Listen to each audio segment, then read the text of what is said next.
PC ജോർജും Sean ജോർജുമാണ് ശരി. സുരേഷ് ഗോപി തൃശൂരിൽ തിരഞ്ഞെടുപ്പിൽ തോൽപ്പിക്കാൻ നൂറുകണക്കിന് കുടുംബ സംഗമങ്ങളാണ് ക്രിസ്ത്യൻ സഭകൾ സംഘടിപ്പിച്ചത്. രാജീവ് ചന്ദ്രശേഖരനെ ലോക്സഭാ തെരഞ്ഞെടുപ്പിൽ തോൽപ്പിക്കാൻ തിരുവനന്തപുരം മെത്രാൻ പരസ്യമായി ആഹ്വാനം ചെയ്തു. ഇതൊക്കെ BJP കാണുന്നില്ല എന്നാണോ ഇവർ കരുതുന്നത്? അവർക്കെന്നും പുണ്യാളന്മാർ കോൺഗ്രസ് തന്നെ. ക്രിസ്ത്യൻ സഭകളുടെ പിന്തുണ കൊണ്ടാണോ കഴിഞ്ഞ 12 വർഷമായി BJP ഇന്ത്യ ഭരിക്കുന്നത്? ക്രിസ്ത്യൻ പിന്തുണ ഉണ്ടെങ്കിൽ BJPക്ക് എത്ര സീറ്റ് കിട്ടും? കൂടി വന്നാൽ 4 5 ലോക്സഭാ സീറ്റുകളിൽ വിജയിക്കാൻ കഴിയുമായിരിക്കും. അതായത് ക്രിസ്ത്യൻ സഭകളെ കൂടെ നിർത്തേണ്ട ഒരു കാര്യവും BJPക്ക് ഇപ്പോഴും ഇല്ല, ഭാവിയിൽ ഒട്ടുമില്ല താനും. എന്നിട്ടും എല്ലാവരെയും ചേർത്ത് നിർത്തുന്നു.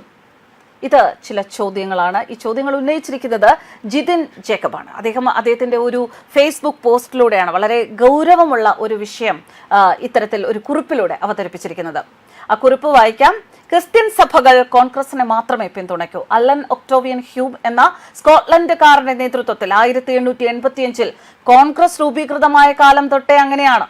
BJP പ്രവർത്തിക്കുന്നത് ഒരു പ്രത്യയശാസ്ത്രം മുൻനിർത്തിയാണ്. എല്ലാവരെയും ചേർത്ത് നിർത്തുക എന്നതാണ് RSS നയം. ക്രിസ്ത്യൻ സഭകൾ കാര്യം കണ്ടതിന് ശേഷം പിന്നിൽ നിന്നും മുന്നിൽ നിന്നും കുത്തും എന്നറിയാത്തവരാണോ കേന്ദ്രം ഭരിക്കുന്നവർ?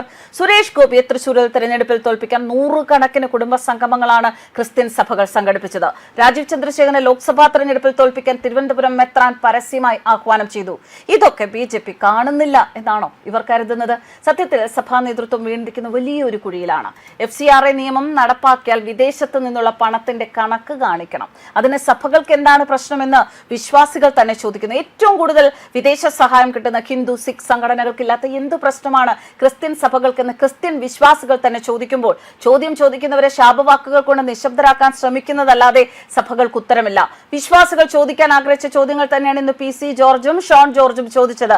വിദേശ പണം കിട്ടാത്തത് കൊണ്ട് സുവിശേഷം പ്രസംഗിക്കാൻ കഴിയില്ലേ എന്ന് വിശ്വാസികൾ സഭാ നേതൃത്വങ്ങളോട് പരിഹാസപൂർവ്വം ചോദിച്ചു തുടങ്ങി. അല്ലെങ്കിൽ തന്നെ ക്രിസ്ത്യൻ സഭകളുടെ പിന്തുണ കൊണ്ടാണോ കഴിഞ്ഞ 12 വർഷമായി BJP ഇന്ത്യ ഭരിക്കുന്നത്? ക്രിസ്ത്യൻ പിന്തുണ ഉണ്ടെങ്കിൽ BJPക്ക് എത്ര സീറ്റ് കിട്ടും? കൂടി വന്നാൽ 4 5 ലോക്സഭാ സീറ്റുകളിൽ വിജയിക്കാൻ കഴിയുമായിരിക്കും.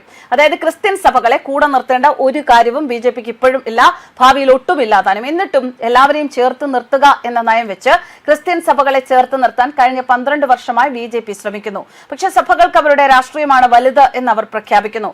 ആയിക്കോട്ടെ എന്ന് BJP. ഒരു രാജ്യം ഒരു തിരഞ്ഞെടുപ്പ് ഉടൻ വരും. ഏകീകൃത സിവിൽ നിയമം അധികം വൈകില്ല. സ്ത്രീ സംവരണം പാസാക്കും. FCRA നിയമം നടപ്പാക്കും. ഇതിൽ ആർക്കെങ്കിലും തർക്കമുണ്ടോ? ഉടൻ തന്നെ പാർലമെന്റിലെ അംഗങ്ങളുടെ 543 നിന്ന് 816 ആകും. സീറ്റ് വർധനവിന്റെ ഗുണം മുഴുവൻ ലഭിക്കുക BJPക്ക് തന്നെയായിരിക്കും. BJP ഇപ്പോൾ വളരെ ഫ്രീ ആയി സ്വന്തം പ്രത്യയശാസ്ത്രത്തിൽ തന്നെ മുറുകെ പിടിച്ച് അവർക്ക് മുന്നോട്ട് പോകാം. ഒരു പ്രീണനവും വേണ്ട. പക്ഷെ സഭകളുടെ കാര്യം കഷ്ടം തന്നെയാണ്. സഭകളുടെ രാഷ്ട്രീയം തുടരട്ടെ. ഇത് ഇങ്ങനെ തന്നെ അവസാനിക്കുന്നതിൽ സന്തോഷം മാത്രം. സഭാ നേതൃത്വത്തിന് ആശംസകൾ. News desk karmas.